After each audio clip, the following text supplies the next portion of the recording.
Good morning everyone. कुछ यंत्र हमने कल की वीडियो में देख लिए थे, तो जो हमारे बचे हुए यंत्र हैं वो हम आज देखेंगे। तो आज सबसे पहले है पातना यंत्र। ये 3 टाइप्स का है, ऊर्ध्वपातन, अधःपातन और एक तिर्यक पातन। तो सबसे पहले ऊर्ध्वपातन। इस यंत्र के निर्माण में, यहाँ पे हम डायग्राम में भी देख सकते हैं, छोटी बड़ी 2 हांडियों की आवश्यकता होती है। जो बड़ी हांडी है उसका मुख नीचे और जो छोटी हांडी है उसका मुख ऊपर की तरफ होता है। और उन्हें हम मतलब जो दोनों हांडियाँ हैं उनको हम ऐसे रख देंगे। ऊपर वाली हांडी का पृष्ठतल 16 अंगुल विस्तृत होना चाहिए।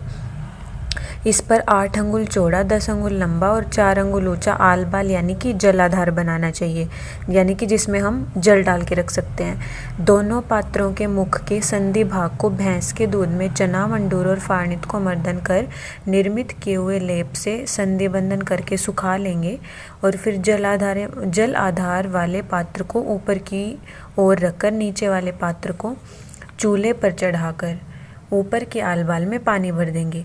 इस यंत्र के नीचे वाले पात्र में ऊर्ध्वपातन योग्य द्रव्य को रखा जाता है। जो नाम है, जैसे ऊर्ध्वपातन है तो नीचे वाले पात्र में ऊर्ध्वपातन योग्य द्रव्य को रखा जाएगा। और फिर जैसे अधःपातन है तो उसमें जो पातन के योग्य द्रव्य है उसे ऊपर वाले में रख दिया जाएगा। अब अधःपातन देखते हैं।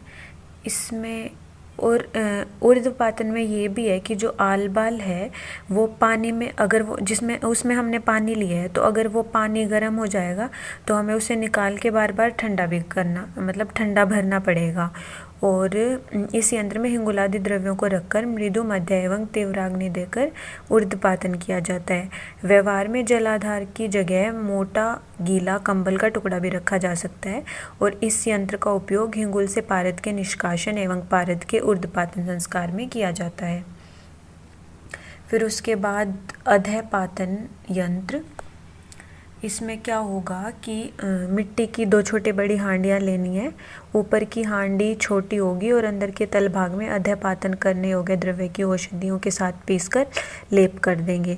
जो बड़ी हांडी है उसमें जल भरकर छोटी हांडी का मुंह बड़ी हांडी में प्रविष्ट कर संधि बंधन करके सुखा लेंगे।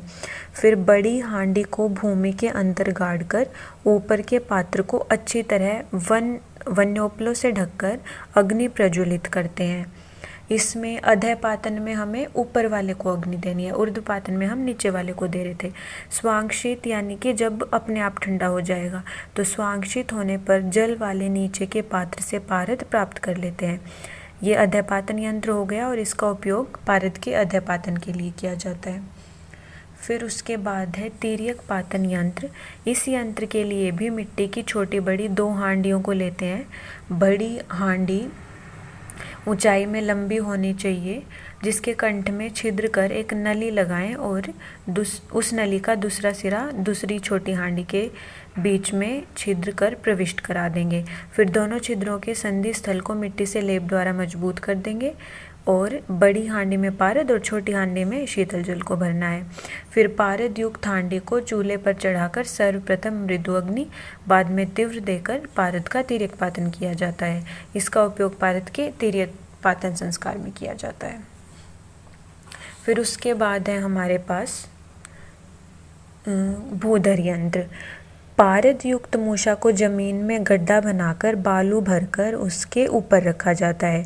फिर शेष भाग को बालू से पूर्ण रूप से ढक दिया जाता है और बालू के ऊपर अर्णोपल रखकर जला दिया जाता है। इस यंत्र को भूधर यंत्र कहते हैं और इसका उपयोग गंधक के अंदर धूम जारण के लिए किया जाता है। फिर उसके बाद है विद्याधर यंत्र। एक हांडी के ऊपर दूसरी हांडी को इस प्रकार रखा जाता है कि नीचे की हांडी का जो मुख है, नीचे की हांडी के मुख पर ऊपर वाली हांडी का तल भाग अच्छी प्रकार से बैठ जाए।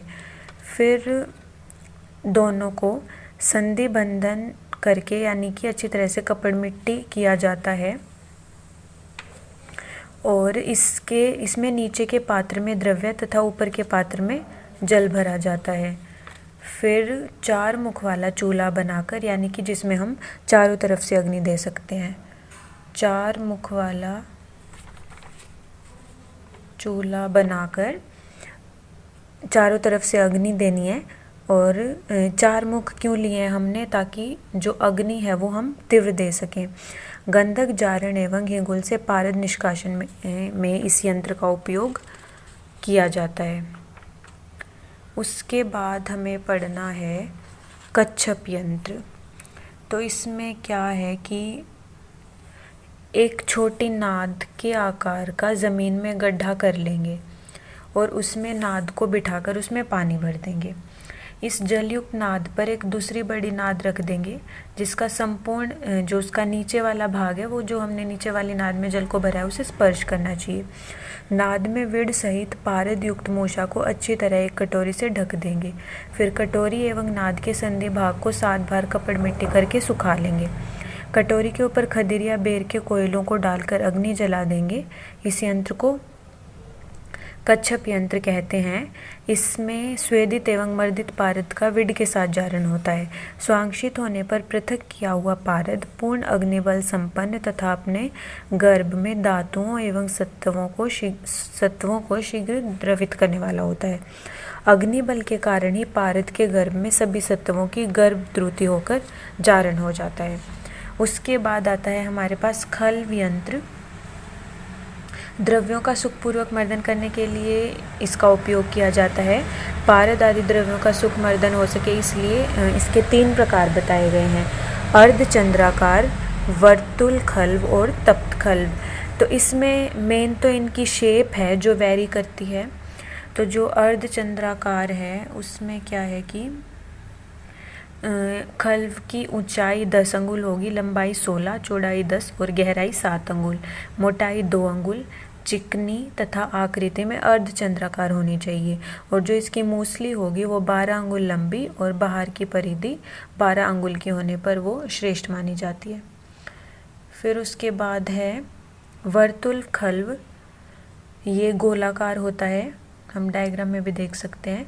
अत्यंत चिकनाई युक्त 12 अंगुल विस्तार वाले पत्थर से निर्मित, 4 अंगुल गहरा तथा जिसका लगभग तल भाग है जो वो अत्यंत चिकना बना हुआ हो। मूसली का नीचे का भाग चिपटा तथा शिखर भाग आसानी से पकड़ा जा सके, इस प्रकार बनाया हुआ खल्व वर्तुल कहा जाता है और ये मर्दन में अत्यंत सुखप्रद होता है। फिर उसके बाद है तप्त खल्व। लोहे का बना 9 अंगुल आभ्यंतर परिणाह वाला, 6 अंगुल गहरा तथा उसका मूसल 8 अंगुल का बना हो तो वह वर्तुल खल्व तप्त खल्व कहा जाता है। फिर उसके बाद हमारे पास आता है तुला यंत्र। तुला यंत्र में क्या होगा कि इस यंत्र के निर्माण के लिए 2 बैंगन के आकार की मूषा लेनी है। दोनों के कंठ भाग में छिद्र करके एक प्रादेश यानी कि 9 अंगुल लंबी मिट्टी की नली से जोड़कर संधिबंधन कर देंगे। एक मूषा में शुद्ध गंधक तथा दूसरी में शुद्ध पारद रखकर ऊपर से ढक्कन से बंद करके संधिबंधन कर देंगे। इसकी आकृति तुला जैसी होने से इसे तुला यंत्र कहा जाता है। अब इसे बालुका यंत्र में रखकर बालुका से पूरित करके अग्नि दी जाती है और इस यंत्र का उपयोग गंधक जारण के लिए किया जाता है। उसके बाद है हमारे पास उल्लूखल यंत्र, जिसे कॉमनली इमाम दस्ता भी बोला जाता है।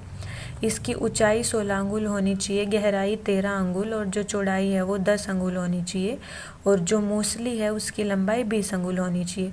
हमारे पास जो कठिन द्रव्य होते हैं उनका चूर्ण बनाने में, उन्हें कूटने में इस यंत्र का इस्तेमाल किया जा सकता है।